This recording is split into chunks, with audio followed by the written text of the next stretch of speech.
SSB Odisha PGT in Education Question Paper 2024. This is the part 2 of this series. The first question of this session is National Council for Teacher Education NCTE as a statutory body was established on option 17th August 1995, 17th September 1995, 17th July 1995, 17th December 1995। हम लोग को पता ही है कि ये NCT जो कैसे वो बना है, एनसीटी जो वो कैसे बना है, ये 1993 का जो एक एक एक्ट आया था, वो एक्ट के तहत ये बना हुआ है। लेकिन हम लोग बहुत बार भूल जाते हैं कि एग्जैक्ट कौन सा मंथ कौन सा डेट में हुआ था, और ऐसा ही क्वेश्चन हमको एग्जाम में देखने के लिए मिलता है, जैसे ये पीजीटी में देखने के लिए मिला था। तो इसी का जो सही आंसर है वो है 17 अगस्त 1995। ओके, 17 अगस्त 1995 को 1993 एक्ट के तहत क्या किया गया था कि ये एनसीटीई जो है उसी को एक स्टैट्यूटरी बॉडी बनाया गया था। नेक्स्ट, अगर देखें, which of the following is not an objective of in service teacher education program, कि यहाँ से कौन सा एक in service teacher education program का ऑब्जेक्टिव नहीं है। तो हमको यहाँ जानना बहुत ही जरूरी है कि ऑब्जेक्टिव नहीं है। ओके, ऑब्जेक्टिव है वाला क्वेश्चन हमको बहुत बार देखने के लिए मिलता है, लेकिन ये पीजीटी जो एग्जाम हुआ था इसी में ज्यादातर क्वेश्चन में इसको ऐसे नेगेटिवली बनाया है और नट लगाकर बनाया है। तो ऑप्शन देखते हैं, to improve teachers efficiency, ability and knowledge, to create motivate in the professional work for teachers, to enable a student teacher to become a competent and committed full-time teacher, to keep the teacher up to date with new ideas, technological improvement and latest development in different subject area. So answer of this question is option C, that is to enable a student teacher to become a competent and committed full-time teacher. See, this is all about in-service teacher. Okay, ये in service teachers education programs के बारे में बोल रहा है, और इनमें से कौन सा ऑब्जेक्टिव नहीं है बोल रहा है। और आंसर हम लोग कौन सा चूज किए हैं, to enable a student teacher. Here देखिए, इन सर्विस टीचर के बारे में बोल रहा है, लेकिन ऑप्शन में क्या दिया गया है, स्टूडेंट टीचर के बारे में बोला जा रहा है। इसी का मतलब क्या है कि प्री सर्विस टीचर्स के बारे में ये ऑप्शन बोल रहा है। तो इसीलिए ये जो ऑप्शन जो है ये करेक्ट होगा, क्योंकि ये in service teacher education program का एक ऑब्जेक्टिव नहीं है। लेकिन अगर हम ऑप्शन को देखें तो फर्स्ट ऑप्शन जो है कि to improve teachers efficiency, ability, knowledge, this is absolutely an objective of in service teacher education program. Second वाला को अगर हम देखें तो create motivate and professional work teacher, कि मोटिवेट करना, क्रिएट करना, ये भी एक इन सर्विस टीचर एजुकेशन का एक मेन ऑब्जेक्टिव है। और अगर हम लोग जो तीसरा ऑप्शन है वो देखिए, to keep teacher up to date. Yes, in service teacher का जो और एक मेन ऑब्जेक्टिव है क्या है वो, कि अप टू डेट स्टूडेंट को रखना, हो गया, उनका जो टेक्नोलॉजिकल इंप्रूवमेंट कराना, ये सब क्या है, इन सर्विस टीचर एजुकेशन का प्रोग्राम का जो ऑब्जेक्टिव है। ओके, नेक्स्ट क्वेश्चन को अगर हम देखें, which of the following has been recommended in NEP 2020 for improving the quality of teacher education। ये देखिए, क्वेश्चन बोल रहा है कि NEP 2020 जो टीचर एजुकेशन है उसी का इम्प्रूवमेंट के लिए कौन कौन सा रिकमेंडेशन दिया है। ओके, तो पहला ऑप्शन जो है NPST, national professional standard for teachers, continuous professional development, integrated teacher education program, all of the above। Answer of this question is obviously all of the above। But see, NPST जो कि national professional standard for teacher, आप अगर NCT का site में जाएंगे तो वहां आपको दो चीज देखने के लिए मिलेगा। एक है national professional standard for teacher और दूसरा वाला चीज है आईटेफ।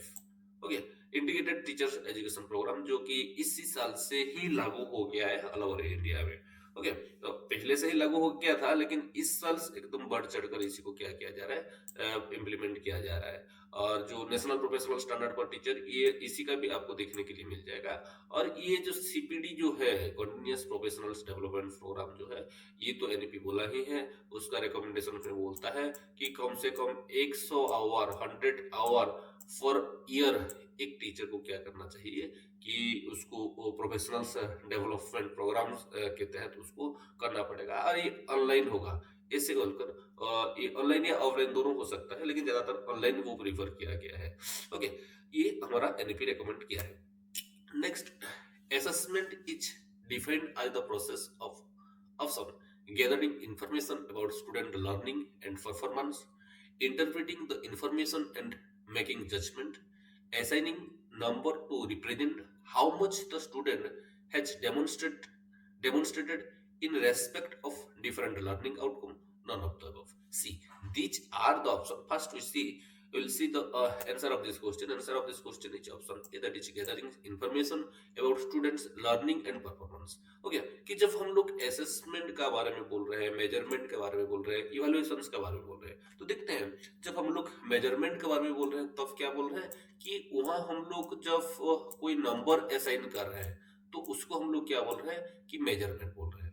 जब असेसमेंट की तरफ जा रहे हैं, असेसमेंट में क्या हो रहा है कि इंफॉर्मेशन को क्या तरफ कर रहे हैं, यहाँ सिर्फ न्यूमेरिकल्स, मेजरमेंट में क्या करते हैं हम लोग सिर्फ न्यूमेरिकल्स जो एस्पेक्ट है उसी को ज्यादातर फोकस करते हैं, लेकिन असेसमेंट में ओवरऑल्स हो गया, इवैल्यूएशंस के लिए, कोई भी इवैल्यूएशंस के लिए जो भी चीज है वो सारे के सारे में क्या करते हैं कि इंफॉर्मेशन को गैदर करते हैं। जब इवैल्यूएशंस को दिखते हैं हम लोग क्या करते हैं, इवैल्यूएशंस में वो जो गैदर किया हुआ इंफॉर्मेशन है उसी के तहत हम लोग क्या करते हैं, जजमेंट करते हैं। तो चलिए देखते हैं ये ऑप्शन क्या बोलता है कि ये तो आंसर है, क्योंकि यहाँ हमारा क्या कर रहा है कि इंफॉर्मेशन को गैदर कर रहे हैं कि स्टूडेंट का कितना दूर तक लर्निंग हुआ है, उसी का परफॉर्मेंस किस तरह का है, उसके हिसाब से हम लोग यहाँ क्या किए हैं, इंफॉर्मेशन को गैदर किए हैं। लेकिन ऑप्शन बी को अगर हम दिखे, interpreting the information and making judgement, see this is the word judgement, कि जब जजमेंट वर्ड जब हमको देखने के लिए मिलेगा ये क्या बन जाएगा, ये इवैल्यूएशन बन जाएगा। नेक्स्ट, अगर तीसरा ऑप्शन को हम देखिए, assigning number two represent how much the student has demonstrated in respect of different learning outcome, कि देखिए कि यहाँ सिर्फ क्या किया जा रहा है कि कितना दूर तक वो लर्निंग ऑब्जेक्टिव को वो अचीव किया है, उसको हम लोग क्या कर रहे हैं, न्यूमेरिकली यहाँ हम लोग शो कर रहे हैं, रिप्रेजेंट कर रहे हैं। ये क्या कर रहे हैं, न्यूमेरिकली असाइन कर रहे हैं, तो इसीलिए क्या बन जाएगा, ये मेजरमेंट बन जाएगा। क्योंकि जब हम लोग नंबर को असाइन कर रहे हैं तब क्या बोलते हैं, ज्यादातर हम लोग मेजरमेंट ही बोलते हैं। Next, which of the following is not true in case of criterion referenced evaluation, कि क्राइटेरियन रेफरेंस इवैल्यूएशन आपको पता ही है कि दो तरह का इवैल्यूएशन हमको देखने के लिए ज्यादातर मिलता है, एक नॉर्म रेफरेंस इवैल्यूएशन और दूसरा वाला क्या है कि क्राइटेरियन रेफरेंस इवैल्यूएशन। तो ये क्राइटेरियन रेफरेंस इवैल्यूएशंस में कौन सा चीज इनमें से ट्रू नहीं है। ओके, तो पहले ऑप्शन देखते हैं, it encompasses and it compares result to predetermined criteria, it compare the result of an individual child with of other child, it consisted of item key to a set of behavioral object, its concern is not the relative position of the child in the group but degree of achievement of the outcome. See, answer of this question is option B, that is what it compare the result of an individual child and that of other child. You see, first we need to understand what is criterion reference evaluation and what is norm reference evaluation. See, जब हम लोग criterion reference evaluation के बारे में बोल रहे हैं तब यहाँ क्या हो रहा है कि कुछ नॉर्म पहले से ही डिसाइड हुआ है, कुछ स्टैंडर्ड पहले से ही डिसाइड है, हो गया, उसी को साथ हम क्या कर रहे हैं, यहाँ कंपेयर कर रहे हैं। लेकिन जब नॉर्म रेफरेंस के बारे में बोल रहे हैं तब यहाँ हम लोग क्या कर रहे हैं कि ये चाइल्ड जो है उसी का जो नॉर्म है, उसी का जो पीयर ग्रुप है उसका जो क्लासमेट है, उनका जो रिजल्ट है, उसी के साथ हम लोग क्या कर रहे हैं कि कंपेयर कर रहे हैं। तो इसीलिए option B, that is it compare the result of an individual child that with that of other children. This is the characteristic of a nerve reference evaluation test. That's why option B is the correct answer for this question. But see, option A, it compare result to predetermined criteria. See, this is a characteristic or principle of norm reference criterion reference evaluation. See, next one is it consists of items keyboard kid की to a set of behavioural objective. कि जब हम लोग क्या करते हैं, it consist item, कुछ items कुछ बिहेवियरल ऑब्जेक्टिव को लेकर जब हम लोग कर रहे हैं तो इस ये भी क्या बन जा रहा है, ये भी क्राइटेरियन रेफरेंस का एक प्रिंसिपल बन जा रहा है। जब हम लोग किसी का रिलेटिव पोजीशन को दिख रहे हैं, हो गया कि कोई किसी का रिलेटिव पोजीशंस को हम लोग दिख रहे हैं, कहा कि एक ग्रुप के अंदर, but the degree of achievement of the learning, हो गया यहाँ देखिए कि डिग्री ऑफ अचीवमेंट आ गया, जिसके कारण ये क्या बन गया, ये भी एक क्राइटेरियन रेफरेंस का क्या बन जा रहा है कि हम ये एक कैरेक्टरिस्टिक बन जा रहा है। Next, which of the following is the sixth level of cognitive learning, sixth level of cognitive learning according to revised version of Bloom's taxonomy? आप लोग को पता ही है ब्लूम टैक्सोनॉमी का कितना स्टेज है, हम लोग थोड़ा सा डिस्कशन करेंगे उसके बारे में। See option analysing, creating, applying, evaluating. Answer of this question is option B, that is creating. See this is the Bloom taxonomy and another one is revised Bloom taxonomy. Firstly, it was composed with 6 stages, that is knowledge, comprehension, application, analysis and evaluation. Okay, ये पहले से ही ये इस तरह सा एक pyramid बनाया गया है, और पहले नॉलेज आता है और उसके बाद उसे ऊपर ऊपर ऊपर ऊपर ये चलता जाता है। लेकिन इसी को रिवाइज कर दिया गया, और इसी को कर दिया गया क्या, इसी का जो एक्शन है उसी का ओरिएंटेड करके इसको बना दिया गया। Remember, understanding, apply, analysis, evaluate और क्रिएट, ऐसे वही 6 से 6 ही रखा गया है।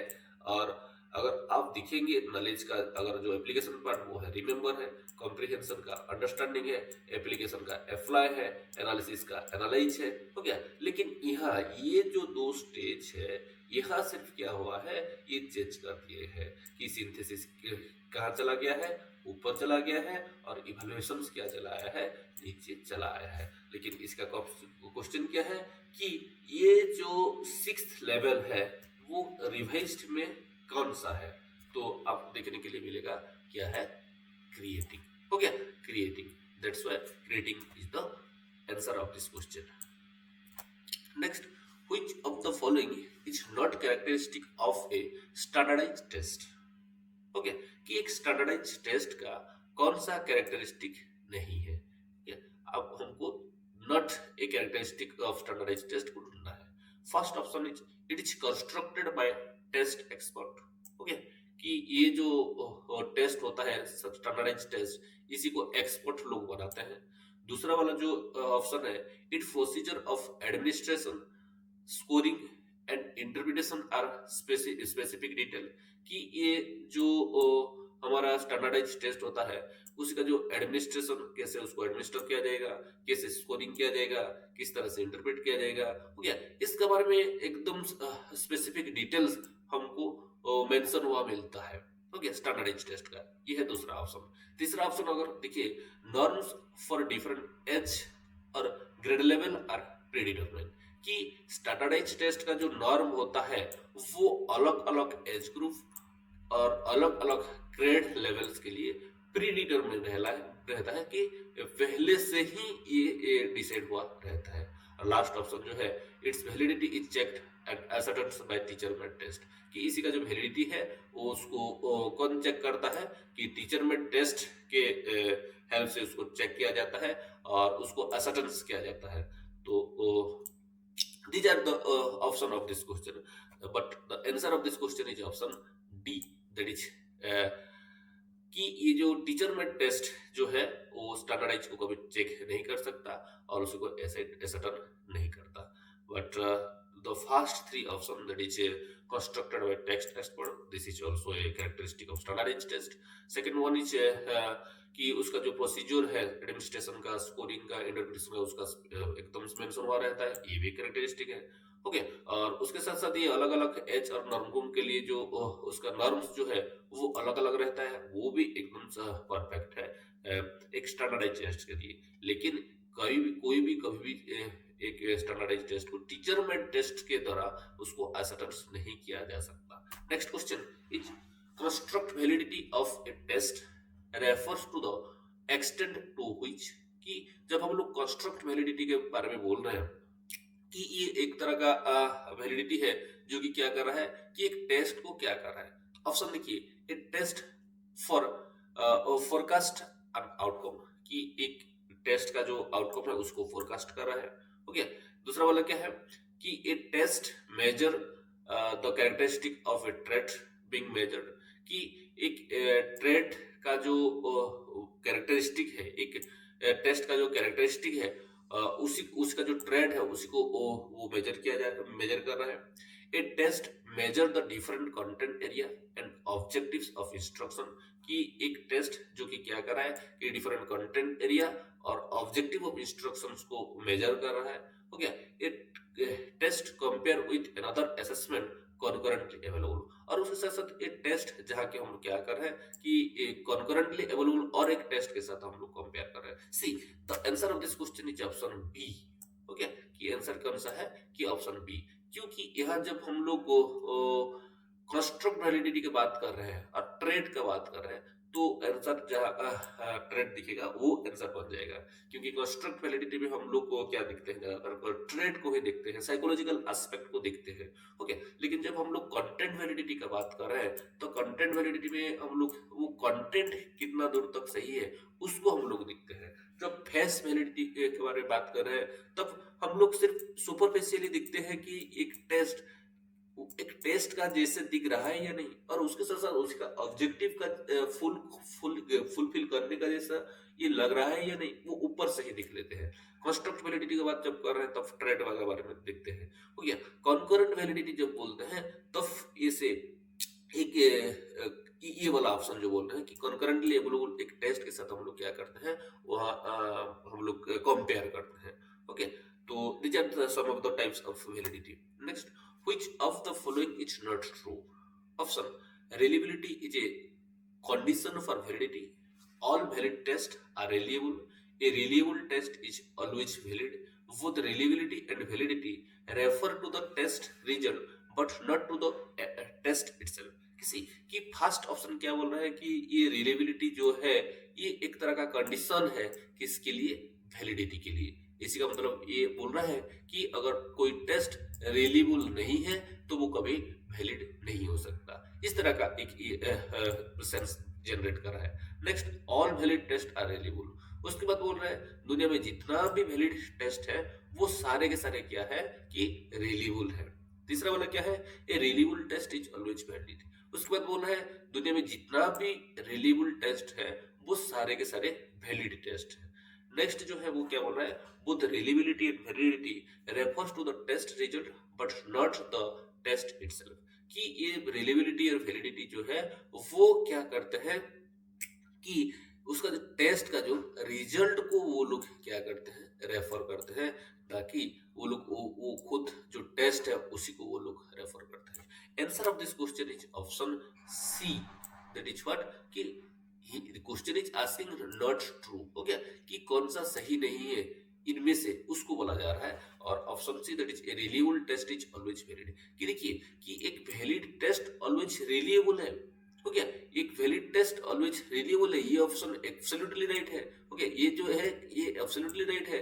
हो गया, लेकिन एक रिलेबल टेस्ट ऑलवेज वैलिड हो सकता है, हो नहीं भी सकता है। हो गया, कुछ रिलेबल टेस्ट को वैलिड टेस्ट माना जाता है, कुछ रिलेबल टेस्ट को इनवैलिड टेस्ट माना जाता है।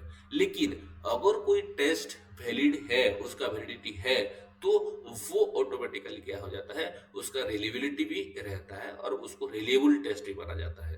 देखिए ऑप्शन बी को अगर देखें, all valid test are reliable, this is also absolutely correct answer. Next, कि जब हम लोग कोई रिलेबिलिटी और वैलिडिटी के बारे में बोल रहे हैं, कि ये कोई टेस्ट इटसेल्फ के बारे में नहीं बोलता है, लेकिन ये टेस्ट रिजल्ट जो होता है, वो रिजल्ट्स का जो रिलेबिलिटी है, रिजल्ट का जो वैलिडिटी है, उसी का बारे में ये हर वक्त बात करता है, ना कि उसका जो टेस्ट का बारे में ये बात करता है। Next, split of method of reliability estimation measures option reliability of stability, reliability of equivalence, reliability of internal consistency. Answer of this question is option C, that is reliability of internal consistency. कि देखिए कि जब हम बहुत सारे तरह का reliability के बारे में बोल रहे हैं, लेकिन ये ऑप्शन के हिसाब से हम लोग डिस्कशन करते हैं। फर्स्ट, रिलेबिलिटी ऑफ स्टेबिलिटी, जब हम लोग टेस्ट रिटेस्ट के बारे में बोल रहे हैं, हो गया, टेस्ट रिटेस्ट के बारे में हम लोग बोल रहे हैं, हो गया, तो उसका जो की चीज है और एस्टिमेशन मेजर है, वो क्या है कि स्टेबिलिटी है, हो गया, स्टेबिलिटी है। लेकिन जब हम लोग इक्वल्स इक्विवेलेंस के बारे में बोल रहे हैं, हो गया, जब हम लोग पैरेलल फॉर्म्स के बारे में बात कर रहे हैं, तब क्या हो रहा है कि उसका एक टेस्ट का जो इक्विवेलेंस है उसी को हम लोग स्टार्ट दे रहे हैं। लेकिन जब हम लोग स्प्लिट हाफ मेथड्स के बारे में स्टडी स्प्लिट हाफ मेथड्स का रिलेबिलिटी निकल रहे हैं, तो यह हम लोग किसी के ऊपर ध्यान देते हैं, इंटरनल कंसिस्टेंसी के ऊपर हम लोग क्या करते हैं कि ज्यादातर फोकस करते हैं। Next, these are the some of the method of reliability.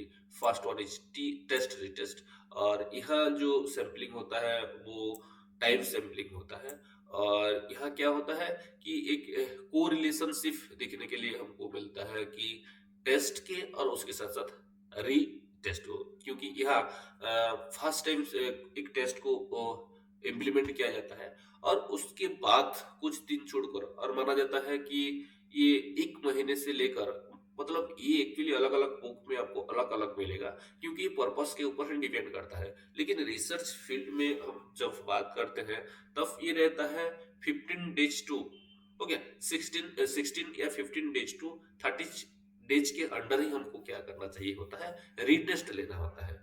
और वो दोनों का जो रिजल्ट होता है उसी में क्या हम लोग निकालते हैं, कोरिलेशन दिखते हैं, ओके, और वो कोरिलेशन ही तय करता है कि उसी का जो स्टेबिलिटी वो है वो कितना है।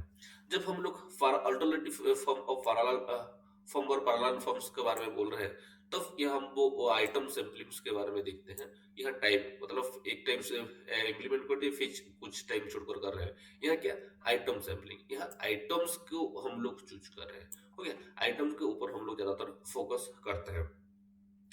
और यह क्या होता है, correlations between equivalent form of this test, okay, एक टेस्ट है उसी का सेम टू सेम और एक टेस्ट बनाया जाएगा, सेम टू सेम और एक टेस्ट बनाया जाएगा। इसका मतलब क्या है कि इसी का डिफिकल्टी लेवल जितना है, ये टेस्ट का भी डिफिकल्टी लेवल उतना रहेगा, ओके, लेकिन आइटम सारे के सारे सेम रहेगा, सिर्फ उसका जो लैंग्वेज है वो चेंज हो जाएगा। लेकिन लैंग्वेज को छोड़कर और कुछ भी चेंज नहीं होगा, उसका डिफिकल्टी लेवल सेम रहेगा, उसका डिस्क्रिमिनेशन वैल्यू सेम रहेगा, सिर्फ लैंग्वेज में कुछ चेंजेस हमको देखने के लिए मिलेगा, ओके। ऐसे 2 तरह का टेस्ट बनाया जाएगा, दोनों को इम्प्लीमेंट किया जाएगा, और वो दोनों का रिजल्ट में क्या किया जाएगा कि कोरिलेशन से निकाला जाएगा, ओके। इसी को बोला जाता है क्या, अल्टरनेट फॉर्म्स और पैरेलल फॉर्म्स।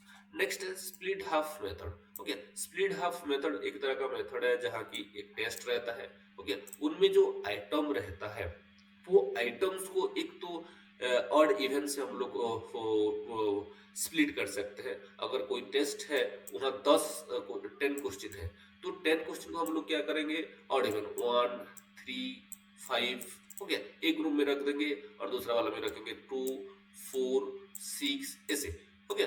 तो ये से जब करेंगे स्प्लिट कर देंगे फास्ट, तो ये स्प्लिट हाफ मेथड में एक टेस्ट को 1 टाइम क्या किया जाता है कि इम्प्लीमेंट कर दिया जाता है। लेकिन जब हम लोग इसका एनालिसिस करेंगे तब आइटम वाइज, ओके, इसे डिवाइड कर दिया जाता है और वो दोनों फॉर्म में क्या किया जाता है, कोरिलेशंस निकाला जाता है। लेकिन और भी इसी को छोड़कर मैं ये ऑड इवेंट्स एक फॉर्म के बारे में बोल रहे हैं, कुछ स्प्लिट हाफ मेथड ऐसे है जहाँ की जो आइटम का होमोजेनिटी रहता है और जो होमोजेनिटी रहता है और जो डिफिकल्टी वैल्यू सेम रहता है, तब एक एक बार किया जाता है। अगर 10 क्वेश्चन है तो फर्स्ट 5 क्वेश्चन एक ग्रुप में रख दिया जाता है और लास्ट 5 क्वेश्चन और एक ग्रुप में रखा दिया जाता है, और ये दोनों का आंसर में भी क्या किया जाता है कि जो कोरिलेशन है उसी को निकाला जाता है और उसी का आधार पर हम लोग रिलेबिलिटी निकालते हैं। ओके, तो इस यहाँ हम लोग क्या देखते हैं, इंटरनल कंसिस्टेंसी को हम लोग देखते हैं। ओके, तो केयर कुंडा रिचर्डसन 20 जो है, हो गया, ये भी एक तरह का इंटरनल कंसिस्टेंसी को देखने के लिए हम लोग यूज करते हैं। अल्फा इसी को भी यूज करते हैं। हो गया, कफ स्टैटिस्टिक इसी को भी ये ऑब्जर्वर डिफरेंस के हिसाब से हम लोग देखते हैं। हो गया, यहाँ जो डिफरेंट ऑब्जर्वर अलग अलग डिफरेंट ऑब्जर्वर रहते हैं और वो लोग ऑब्जर्व करते हैं। Next question, which of the following is true in case of objectivity of a test. कि सी, ये ऑब्जेक्टिविटी के बारे में भी बोल रहा है। हो गया, ऑब्जेक्टिविटी के बारे में भी बोल रहा है। It refers to the ability of a test to produce independent result without being influenced by external factor. कि ऑब्जेक्टिविटी का मतलब क्या बन जा रहा है कि ये एक तरह का एबिलिटी है जो कि क्या कर रहा है, ऑफ ए टेस्ट, जो कि प्रोड्यूस कर रहा है इंडिपेंडेंट रिजल्ट। कि एक टेस्ट कितना दूर तक इंडिपेंडेंटली रिजल्ट को प्रोड्यूस कर पा रहा है, कि विदाउट बीइंग इन्फ्लुएंस, की एक्सटर्नल फैक्टर से इन्फ्लुएंस हुए बिना एक टेस्ट कितना दूर तक इंडिपेंडेंटली रिजल्ट को वो क्या कर रहा है, प्रोड्यूस कर रहा है, उसको हम लोग बोलते हैं क्या, ऑब्जेक्टिविटी। फर्स्ट ऑप्शन ये है। सेकंड ऑप्शन को अगर हम देखें, it is the ability of the test to measure what it intended to measure. कि ये ऑब्जेक्टिविटी जो है वो क्या है, ये एक तरह का एबिलिटी है एक टेस्ट का, कि वो जो हमारा इंटेंडेड मेजर है, वो इंटेंडेड मेजर को हम लोग कितना दूर तक मेजर कर पा रहे हैं उसको हम लोग देखते हैं। मतलब एक लाइन में अगर बोले तो रिलेबिलिटी मतलब एक तरह का एबिलिटी है जो कि क्या कर रहा है कि जो इंटेंडेड मेजर है, ऑब्जेक्टिव है, उसी को कितना दूर तक मेजर कर पाया है उसी को यहाँ हम लोग देखते हैं। This is the second option. Third option is, it is the ability to of the test to yield the same result on successive administration. हो गया, कि ये एक तरह का एबिलिटी है एक टेस्ट का, जहां की क्या किया जाता है कि वो सक्सेसिव एडमिनिस्ट्रेशन जो हुआ है उसके जो रिजल्ट के साथ सेम रिजल्ट क्या करता है, ये प्रोड्यूस करता है। ये तीसरा ऑप्शन है। और जो चौथा ऑप्शन है, it is the ability of the test to be easily utilised by the practitioner. कि ये एक तरह का एबिलिटी है जिसी को कि हम लोग क्या करते हैं कि इजीली यूटिलाइज्ड कर पाते हैं। So answer of this question is option B, that is ये एक तरह का एबिलिटी है। Objectivity means it is an ability of a test where we see the measure what it intended to measure। कि जब ऑब्जेक्टिविटी के बारे में बोल रहे हैं कि ये एक तरह का एबिलिटी है जहाँ कि हम देखते हैं कि एक टेस्ट का जो ऑब्जेक्टिव था, जो इंटेंडेड मेजर था, उसी को कितना दूर तक मेजर कर पा रहा है उसी को हम देखते हैं। Next, continuous and comprehensive evaluation is teacher centred, student centred, assessment centered or subject centered। Answer of this question is option B, that is student centered। Obviously it's the right answer। Which of the following is not the nature of economics of education। कि economics of education का कौन सा option नहीं है, सी। बहुत questions नट वाला ये वाला क्वेश्चन में आया है, तो इसीलिए आपको भी ध्यान रखना पड़ेगा और ध्यान से पढ़ना पड़ेगा पहले क्वेश्चन को कि नट वाला ऑप्शन को नट है या नरवाल है। तो ऑप्शन लिखते हैं, it is a non scientific discipline, it is an applied subject, it's subject matter is very dynamic, it is internal disciplinary in nature.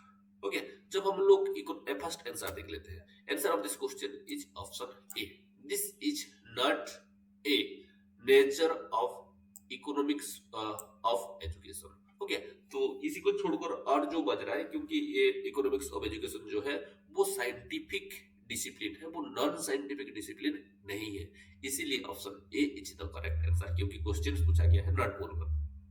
लेकिन ये जो इकोनॉमिक्स ऑफ एजुकेशन ये क्या है, एक अप्लाइड सब्जेक्ट है, और इसके साथ साथ ये बहुत ही एक subjective, it's subjective matter is very dynamic, और इसका जो मैटर होता है वो बहुत ही डायनामिक रहता है, और ये इंटरडिसिप्लिनरी इन नेचर है, क्योंकि इकोनॉमिक्स को हम लोग एजुकेशन में यूज कर रहे हैं। Next, which of the following comes under the scope of economics of education? Option: contribution of education to economic growth.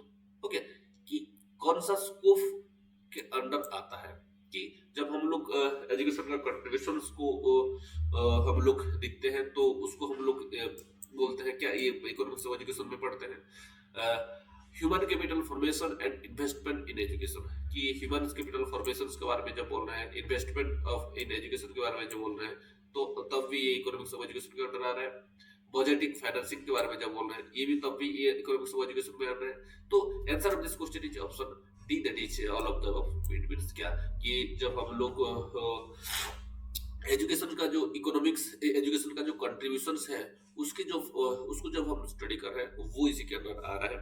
जब हम लोग ह्यूमन कैपिटल फॉर्मेशन और इन्वेस्टमेंट के बारे में बोल रहे हैं, इन्वेस्टमेंट इन एजुकेशन के बारे में बोल रहे हैं, तो भी ये इकोनॉमिक्स ऑफ एजुकेशन के अंडर आ रहा है। और उसके साथ साथ जब हम लोग बजटिंग के बारे में बोल रहे हैं, फाइनेंसिंग के बारे में बोल रहे हैं, तब भी ये क्या कर रहा है कि इकोनॉमिक्स ऑफ एजुकेशन के अंदर आ रहा है।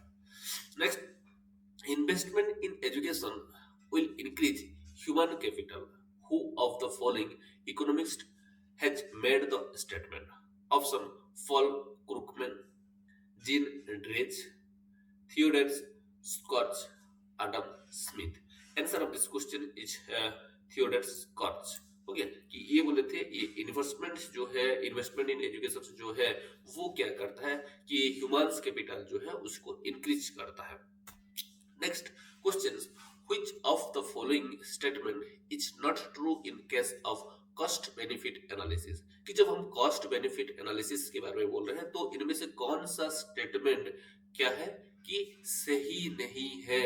तो ये नॉट ट्रू वाला जो ऑप्शन है, ये नॉट ट्रू वाला ऑप्शन को आपको ध्यान से याद करके पढ़ना है, ध्यान में पढ़ना है। ओके, ऑप्शन ए क्या है? It is a method which helps in deciding whether to pursue an action और नॉट, कि ये कॉस्ट बेनिफिट एनालिसिस जो है ये एक तरह का मेथड है जो कि हमको हेल्प करता है कि हम लोग वो काम करेंगे या ना करें, उसी के ऊपर ये हमको क्या हेल्प करता है। नेक्स्ट, दूसरा वाला ऑप्शन जो है क्या है? It is assigning monetary value to the various benefit, कि जो ये मॉनेटरी जो वैल्यू है वो अलग अलग बेनिफिट को वो असाइन करता है, और उसके साथ साथ यहाँ जो कॉस्ट रहता है जो कि एक्शन के साथ एसोसिएटेड है, उसी को वो क्या करता है? मॉनेटरी वैल्यू असाइन करता है। Next, it helps the educational administrator to make more informed decision, और उसके साथ साथ ये एजुकेशनल एडमिनिस्ट्रेटर जो होते हैं उनको इन्फॉर्म्स करता है, इंफॉर्मेशंस देता है कि कुछ डिसीजंस लेने के लिए। और लास्ट ऑप्शन जो है, if the cost are higher than the benefit the action is worth pursuing, कि जब हम लोग कोई भी सिस्टम का कॉस्ट जो है जब हायर बन जा रहा है, तब क्या कर रहे हैं कि हायर देन बेनिफिट, जब उसका बेनिफिट से उसका जो कॉस्ट वो ज्यादा बन जा रहा है, तब ये जो कॉस्ट बेनिफिट एनालिसिस वो वर्थफुल, मतलब वो थोड़ा इंपोर्टेंट बन जा रहा है। Answer of this question is option D, कि देखिए कि कॉस्ट बेनिफिट एनालिसिस हम लोग ज्यादातर ये टाइम नहीं करते, हर वक्त करते हैं, नॉट ट्रू बोला गया है, क्योंकि कॉस्ट बेनिफिट एनालिसिस जब हमारा बेनिफिट से जो कॉस्ट जब ज्यादा हो रहा है तब सिर्फ नहीं करते हैं, नॉर्मली जब हम लोग को ज्यादा बेनिफिट मिल रहा है तब भी हम लोग क्या करते हैं?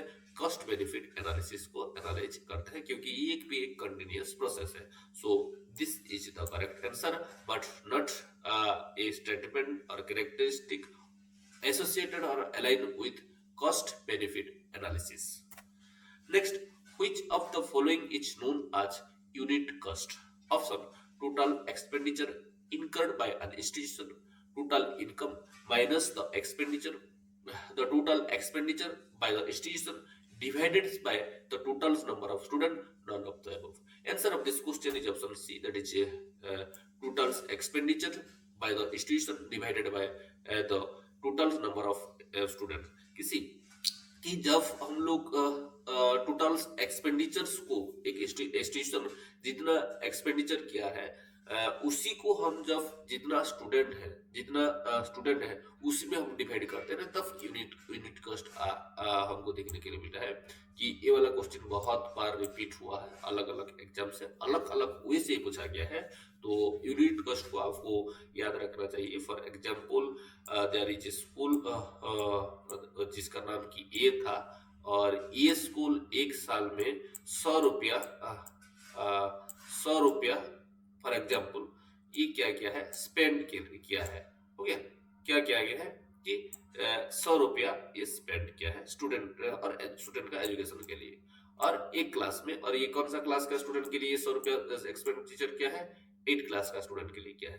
तो 8 क्लास में कितना स्टूडेंट है, 8 क्लास में 10 स्टूडेंट है। अगर ए 100 रुपीज स्पेंड किया है 8 क्लास का स्टूडेंट के लिए, जहाँ की 10 स्टूडेंट है, तो 8 क्लास का जो यूनिट कॉस्ट होगा वो कितना होगा, 100 डिवाइडेड बाय 10। तो ये कट जाएगा, कितना होएगा, पर यूनिट कॉस्ट हो जाएगा पर स्टूडेंट कितना, 10 रुपीज। तो ऐसे आपको याद रखना पड़ेगा, या आप जब 3-4 क्लास में, प्राइमरी क्लासेस में जब हम लोग ऐसे इस तरह का कैलकुलेशंस कर रहे थे, उसके साथ आप अगर लिंक करेंगे तो आप अच्छे से आंसर इसका दे पाएंगे। Next, which of the following is principle of programmed learning. आपको पता ही है प्रोग्राम्स लर्निंग एक बहुत ही इंपॉर्टेंट कंसेप्ट है एजुकेशन के अंदर, और हर एक एग्जाम में आपको इसी से एसोसिएटेड क्वेश्चन देखने के लिए मिलेगा ही मिलेगा। और इसी का जो फादर है उसको स्किनर को माना जाता है। हो गया, इसी के अलग अलग टाइप्स है, जैसे कि जो ब्रांचिंग प्रोग्रामिंग, और उसके साथ साथ लीनियर प्रोग्रामिंग। हो गया, ऐसे बहुत सारे तरह का रहता है, और वहां से बहुत बार क्वेश्चन आ जाता है, which is the father of branching programming. हो गया, which is the father of linear programming. ऐसे क्वेश्चन बहुत बार आया है, तो इसलिए आपको देखना पड़ेगा ये प्रोग्राम लर्निंग को थोड़ा अच्छे से। तो इसी का प्रिंसिपल कौन सा है, principle of small step, principle of active responding, principle of immediate confirmation, all of the answer of this question is option D, that is all of the above. क्योंकि ये स्मॉल स्टेप ये भी programme instruction का एक है, बहुत ही important principle है। Active responding, immediate confirmation, ये सारे के सारे प्रिंसिपल है प्रोग्राम लर्निंग का। Next, which of the following is an objective of micro teaching. जब हम लोग माइक्रो टीचिंग के बारे में बात कर रहे हैं, तो इनमें से कौन सा एक ऑब्जेक्टिव है। Option, developing the capacity of the learner, कि जब हम लोग लर्नर का कैपेसिटी डेवलपमेंट के बारे में बोल रहे हैं, तो ये एक माइक्रो टीचिंग का क्या है कि ये ऑब्जेक्टिव है। कि पहले फर्स्ट माइक्रो टीचिंग क्या है, कि देखिए माइक्रो टीचिंग मतलब एक तरह का स्केल डाउन टीचिंग है, और जिसका फादर किसको बोला जाता है, एलन को बोला जाता है। ओके, एलन को बोला जाता है, और यहाँ क्या किया जाता है, स्केल डाउन किया जाता है। और यहाँ 3 स्टेप हमको देखने के लिए मिलता है, प्लान, टीच, फीडबैक, और एक सर्कल रहता है कि क्या पहले प्लान करते हैं, उसके बाद पढ़ाते हैं, टीच, उसके बाद फीडबैक लेते हैं, उसके बाद फिर प्लान करते हैं, और उसके बाद फिर टीच करते हैं, उसके बाद और फिर फीडबैक के बारे में बोलते हैं। और ये सर्किल चलता रहता है जब तक हमारा टीचिंग अच्छे से नहीं हो जाता। और इसका फादर जो है वो उसको एलन को माना जाता है, और ये एक तरह का स्केल डाउन टीचिंग है। और ये जो है इसका जो टाइम है वो 36 मिनट का होता है, 36 मिनट्स का होता है। ये भी बहुत बार क्वेश्चन में आया हुआ है। तो ये जो माइक्रो टीचिंग है, इसी का ऑब्जेक्टिव कौन सा है, तो पहले देखते हैं। Object developing the capacity of the learner, कि लर्नर का कैपेसिटी को डेवलप करने के लिए, developing teaching skill in teacher, teaching skill teacher का डेवलप करने के लिए, लर्नर का फीडबैक स्किल को डेवलप करने के लिए। Answer of this question is option B, that is developing teaching skill of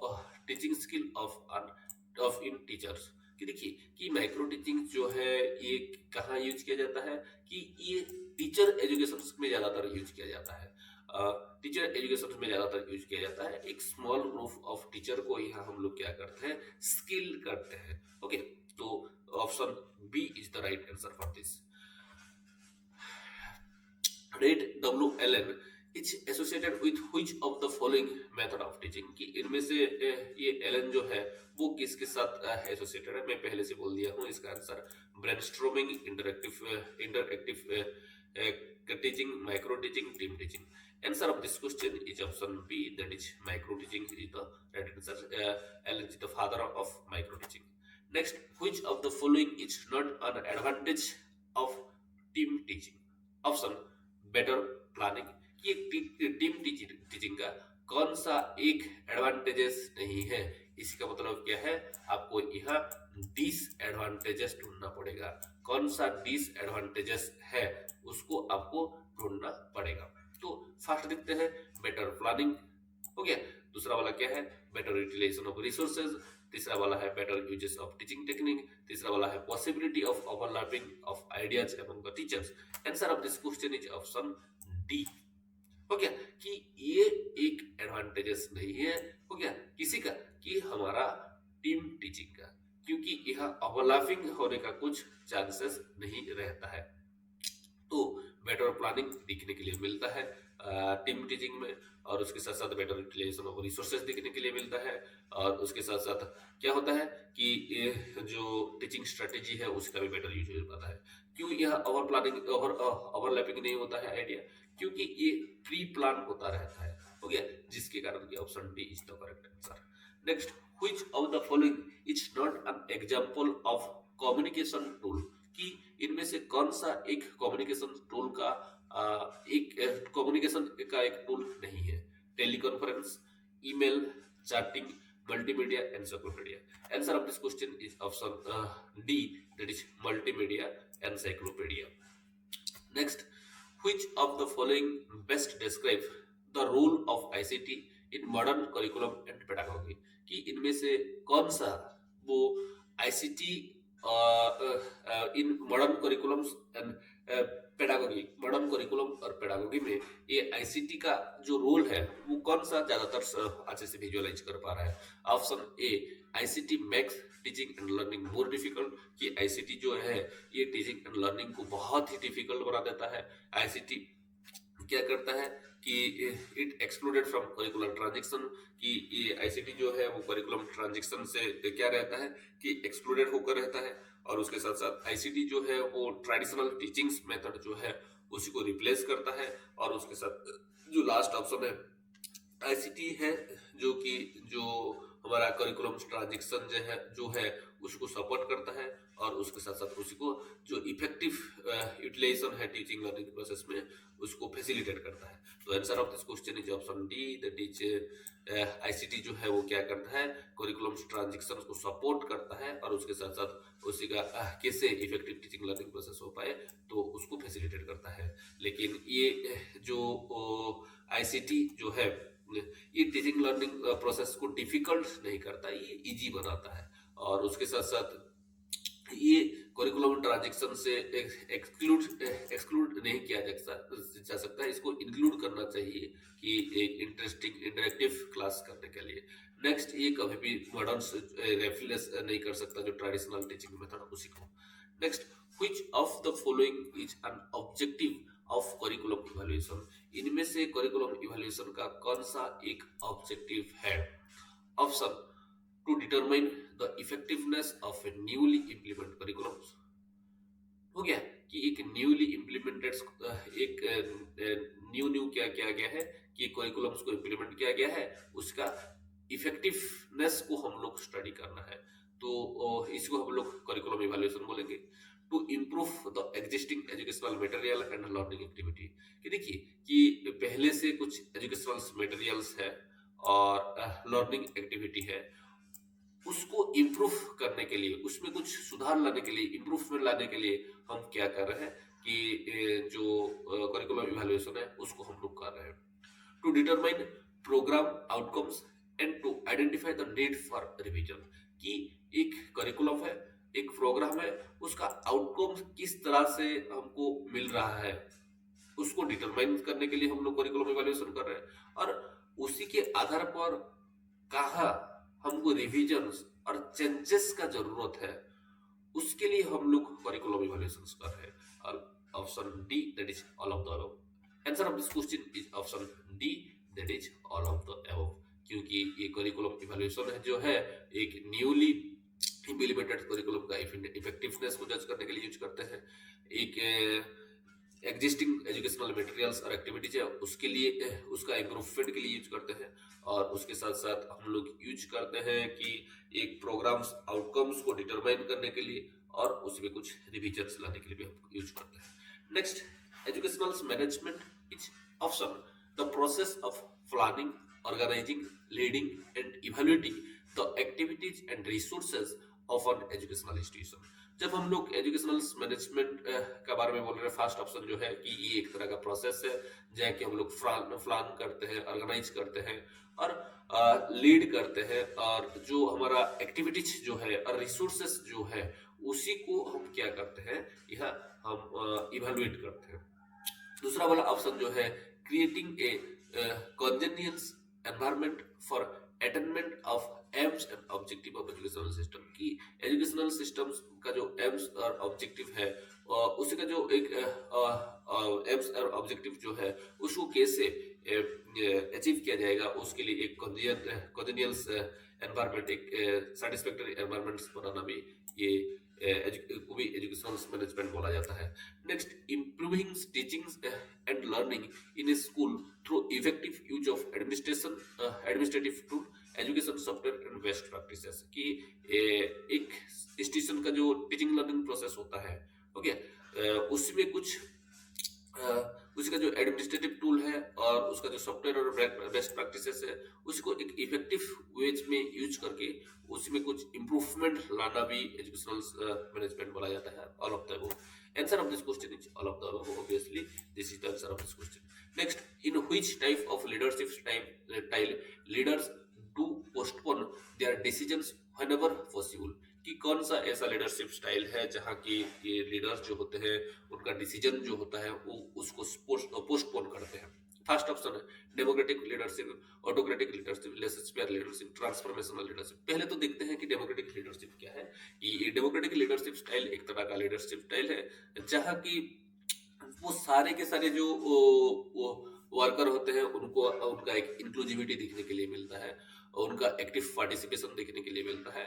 जब हम लोग ऑटोक्रेटिक के बारे में बोल रहे हैं तो यह लीडर्स जो रहता है वो बॉस माना जाता है, वो ऑर्डर करता है, वो खुद डिसीजन लेता है, ओके, तो यहाँ ऑटोक्रेटिक डिसीजन देखने के लिए मिलता है। Next, laissez faire decision leadership. ये लेसर फेयर लीडरशिप जो है ये एक तरह का लीडरशिप है जहाँ की एकदम फ्री हैंड मिलता है उनका एम्प्लॉय लोगों को, उनका एम्प्लॉय लोगों का हिसाब से, और एम्प्लॉय ही डिसाइड करते हैं कि वो लोग क्या कब कैसे करें। और ट्रांसफॉर्मेशनल लीडरशिप ये एक तरह का लीडरशिप स्टाइल है जो कि एक तरह का ट्रांजिशन पीरियड में इसको हम लोग ज्यादातर देखने के लिए मिलता है। कुछ चेंजेस जब लेकर आता है कोई लीडरशिप तब हम लोग उसको क्या बोलते हैं, ट्रांसफॉर्मेशनल लीडरशिप स्टाइल बोलते हैं। आप लोग देखे होंगे बहुत सारे ऐसे इंस्टीट्यूशन होता है जहाँ की कोई एक अच्छा लीडर आने से क्या होता है कि वो एकदम वो इंस्टीट्यूशन ही ट्रांसफॉर्म हो जाता है। उस तरह का लीडरशिप जब हमको देखने के लिए मिलते हैं तब उनको हम लोग ट्रांसफॉर्मेशनल लीडरशिप बोलते हैं। तो answer of this question is option C, that is laissez faire. कि देखिए लेसर फेयर लीडरशिप में क्या हो रहा है, यहाँ जो लीडर जो है, ओके, और एम्प्लॉय जो है वो लोग डिसाइड कर रहे हैं कि कब करे, कैसे करे, क्या करे, ओके, क्या करे वो तो नहीं कर सकते लेकिन कब और कैसे करे उनको पता रहता है और उनके पास फ्रीडम रहता है। तो वो लोग डिसाइड करते हैं कि कब करे। तो अगर उनको लगेगा कि अभी नहीं करना है, अभी कुछ दिक्कत है, कुछ दिन छोड़कर करेंगे, तो यहाँ उनके पास एकदम फ्री हैंड रहता है। इसके लिए laissez faire leadership is the right answer. Which of the following define the term educational planning? Option, it is the application of rational systematic analysis to the process of educational development। कि ये educational planning जो है ये एक तरह का application है। किसी का एप्लीकेशन है? सिस्टमेटिक एनालिसिस जो कि एजुकेशनल डेवलपमेंट है उसी का एक तरह का एप्लीकेशन है। It is creating a plan of action for providing quality education to student. कि ये एक तरह का प्लान को क्रिएट करता है जो कि हमको क्वालिटी एजुकेशन प्रोवाइड करता है और स्टूडेंट को क्वालिटी एजुकेशन प्रोवाइड करता है। और ये एजुकेशनल प्लानिंग जो है ये एक तरह का प्रोसेस है जहाँ की क्या किया जाता है कि prepare a set of decision, एक सेट ऑफ डिसीजन का एक सेट को प्रिपेयर किया जाता है फ्यूचर का एक्शंस के लिए of the above. Is the last episode. Answer of this question is option D, that is all of the above.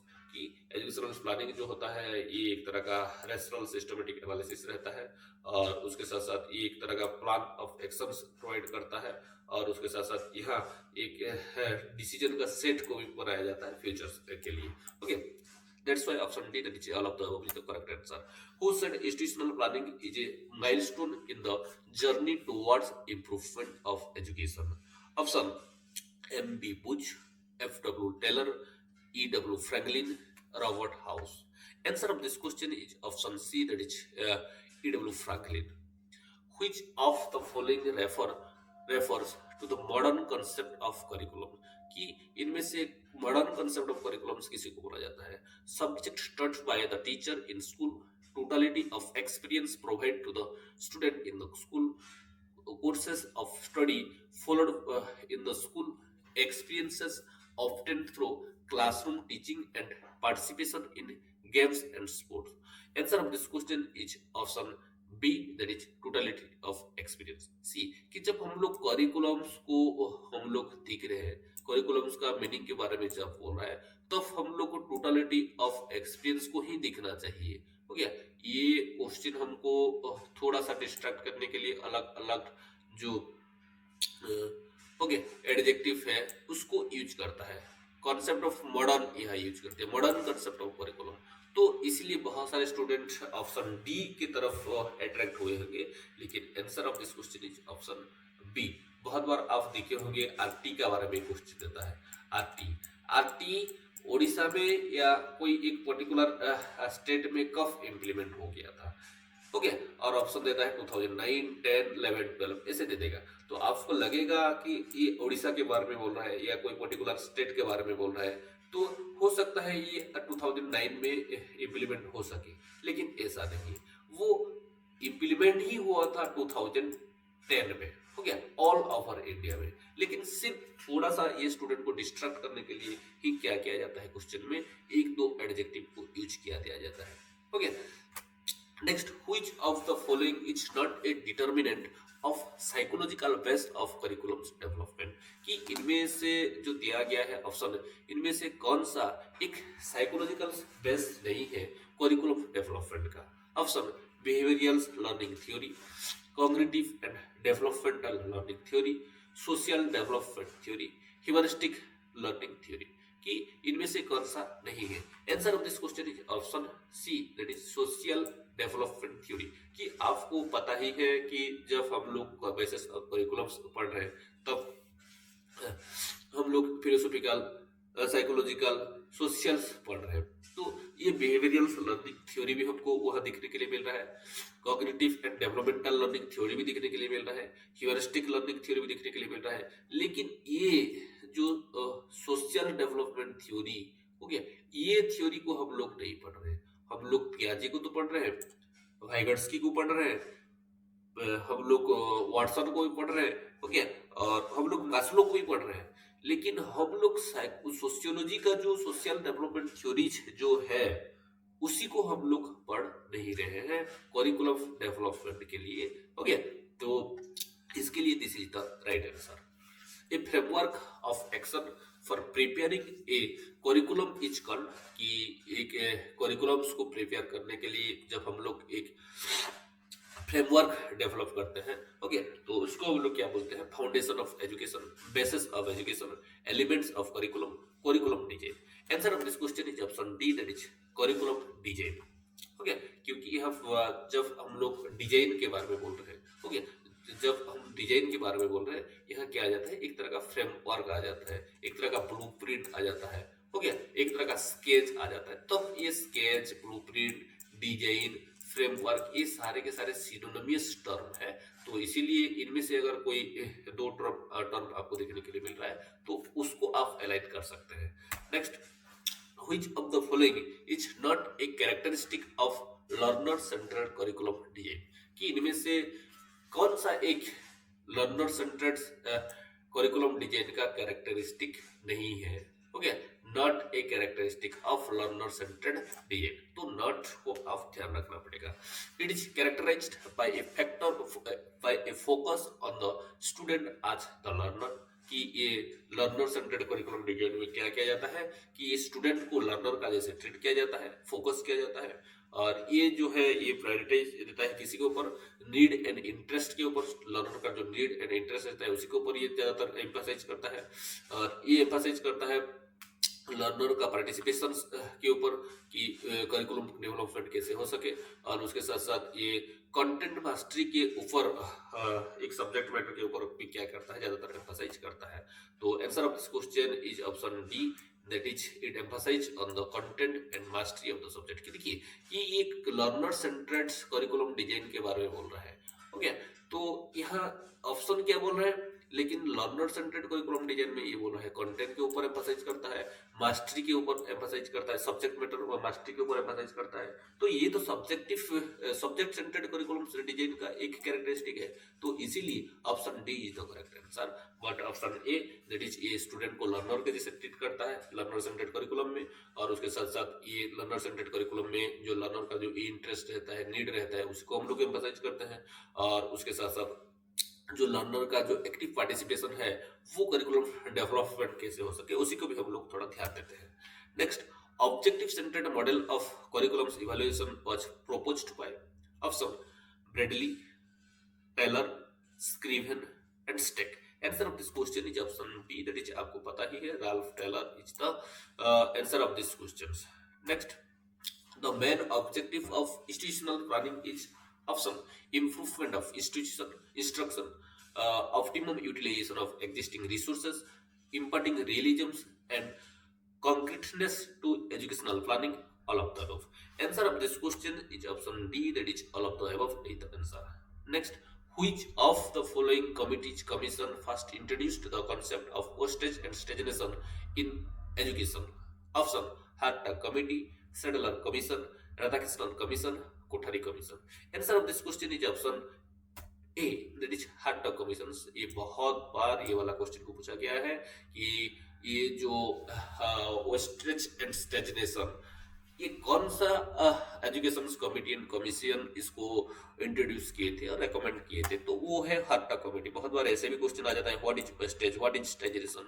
Okay, जब वेस्टेज के बारे में हम लोग बोल रहे हैं कि हो गया कि वो क्या है कि जब हम लोग ड्रॉप आउट के बारे में बोल रहे हैं, ओके, वही है वेस्टेज। ओके, कि कोई बच्चा 3 क्लास तक आया और 3rd ग्रेड से वो स्कूल छोड़ दिया, 5 ग्रेड से स्कूल कर दिया, बिना प्राइमरी एजुकेशन कंप्लीट की, तो उसको हम लोग क्या बोल रहे हैं कि वेस्टेज बोल रहे हैं कि हम लोग जो मेहनत की है, जितना पैसा लगाया गया है वो वेस्ट हो गया। और उसके बाद दूसरा वाला कॉन्सेप्ट क्या होता है, स्टैग्नेशन, कि जब किसी बच्चा को हम लोग कोई एक क्लास में, ओके, जो प्लान ईयर से और प्लान टाइम से ज्यादा तक रखते हैं, जब उसको हम लोग क्या बोलते हैं, स्टैग्नेशन। जब किसी बच्चा को हम लोग को फेल कर दे रहे हैं और एक साल 3 क्लास 4 क्लास में जब पढ़ने के लिए बोल रहे हैं, तब उसको हम लोग क्या बोलते हैं, स्टैग्नेशन बोला जाता है। और ये स्टेज स्टैग्नेशन के बारे में बोला था Hartog committee. Okay, next question जो है वो है, which article of Indian constitution presently deal with the universalized education? Option article 45, article 21A, article 46, article 21, article 21। Answer of this question is option B, that is article 21A। आप लोग को पता ही है आर्टिकल 21A के तहत education को क्या किया गया है कि एक फंडामेंटल राइट बनाया गया है। कि आपको पता ही है जो फ्री एंड कंपल्सरी एजुकेशन के बारे में बोला गया था 2002 से पहले, क्या था वो आर्टिकल 45 जो कि DPSP directive principle of state policy के अंदर आया करता था। ओके, और इसी को लेकिन 86 अमेंडमेंट के तहत क्या कर दिया गया कि एक फंडामेंटल राइट बनाया गया। और फंडामेंटल राइट किसी के कौन सा आर्टिकल तहत बनाया गया है कि आर्टिकल 21A के तहत इसको क्या बनाया गया है कि फंडामेंटल राइट बनाया गया है। Next, when was right to education act implemented in Odisha? C, मैं ये वाला क्वेश्चन के बारे में थोड़ा सा देर पहले बोल रहा था कि ओडिशा में ये आरटी एक्ट कब इम्प्लीमेंट किया गया था। तो जब इम्प्लीमेंट इंडिया में किया गया होगा वो इम्प्लीमेंट उड़ीसा में किया गया था। ओके, तो इसका जो आंसर है वो है 2010।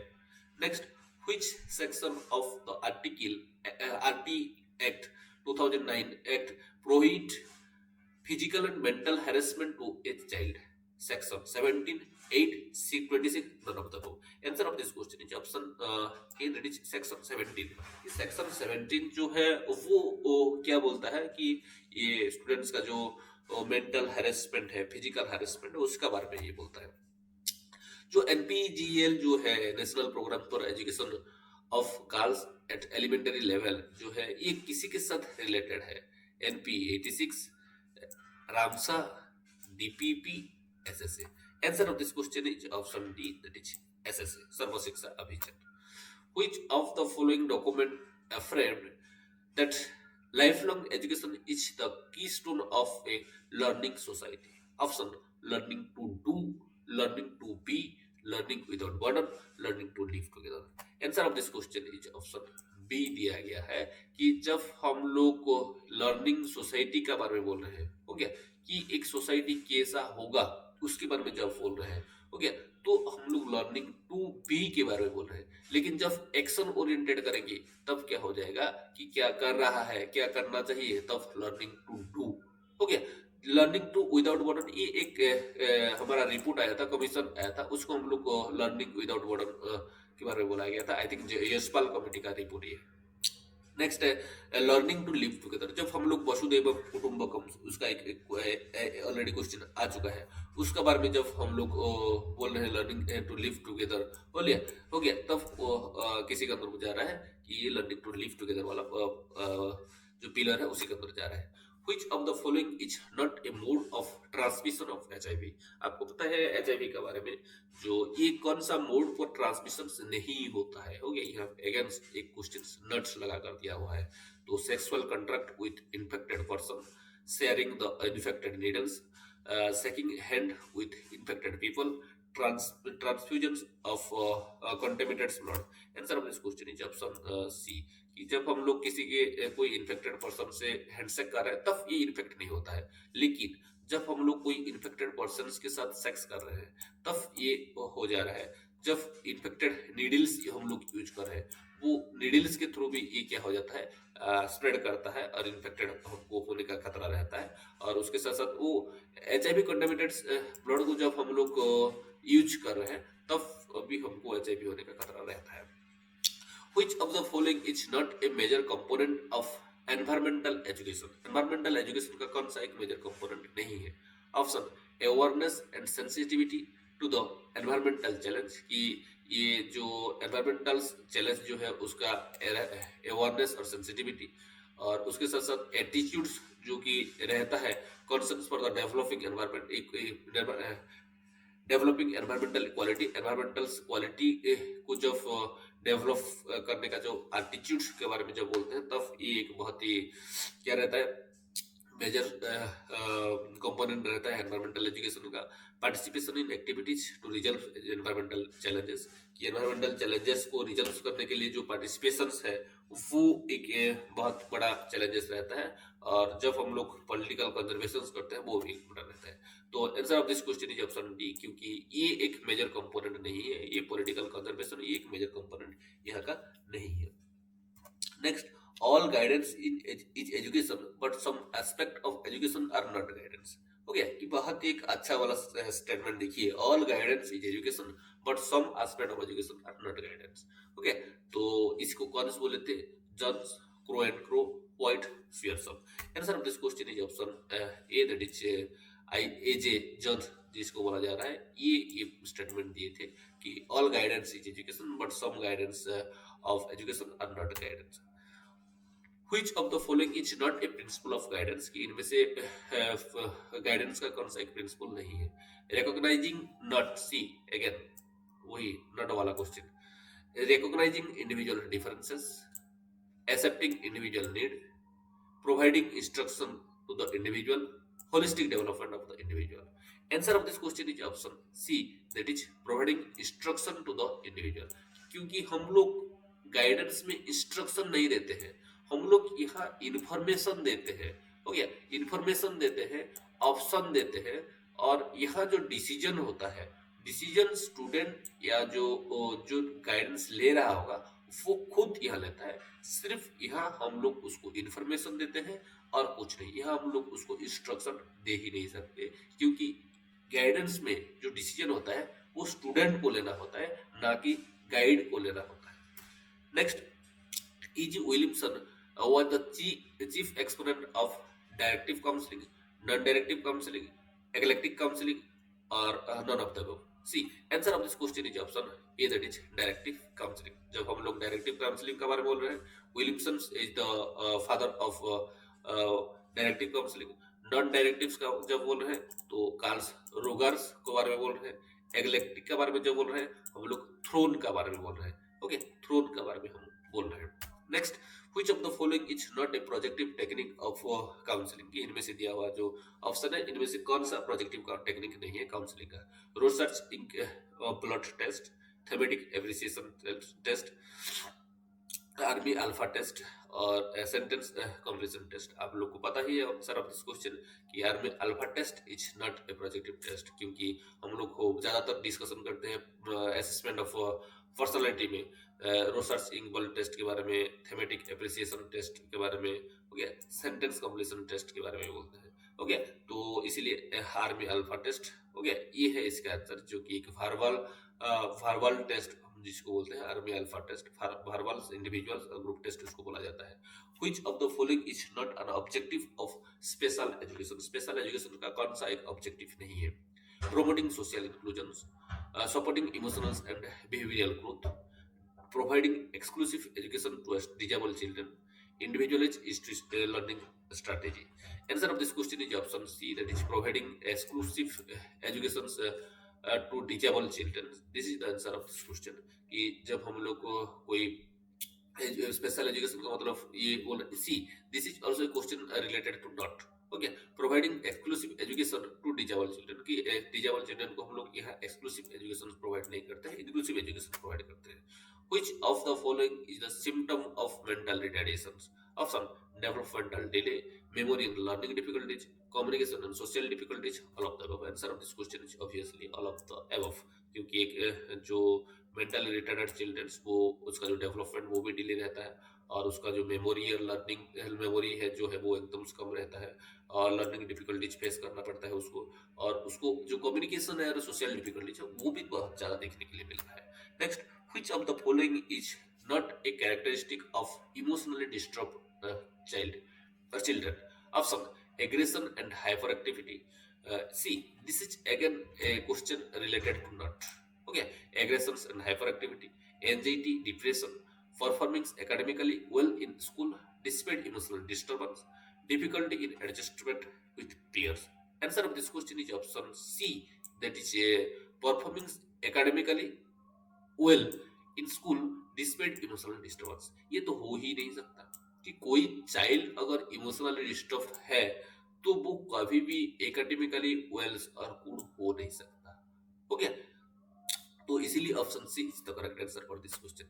Next, which of the following is the educational provision for education of visually impaired children? तो ऑप्शन है use of multi sensory approach, accessibility and adaptability of learning material, utilization of assistive technology, all of the above. Answer of this question is all of the above, क्योंकि एक visually impaired children's के लिए हम लोग multi sensory approach को use करते हैं, और उसके साथ साथ accessibility and adaptability of learning material के ऊपर फोकस करते हैं, और जो असिस्टिव टेक्नोलॉजी है उसी को कैसे ज़्यादा से ज़्यादा यूटिलाइज हो सके उसको ऊपर भी हम लोग थोड़ा ज़्यादा फोकस करते हैं। Please like, share, subscribe and comment if you get something interesting or get something which can give you some information or knowledge regarding questions or any concept. Thank you so much.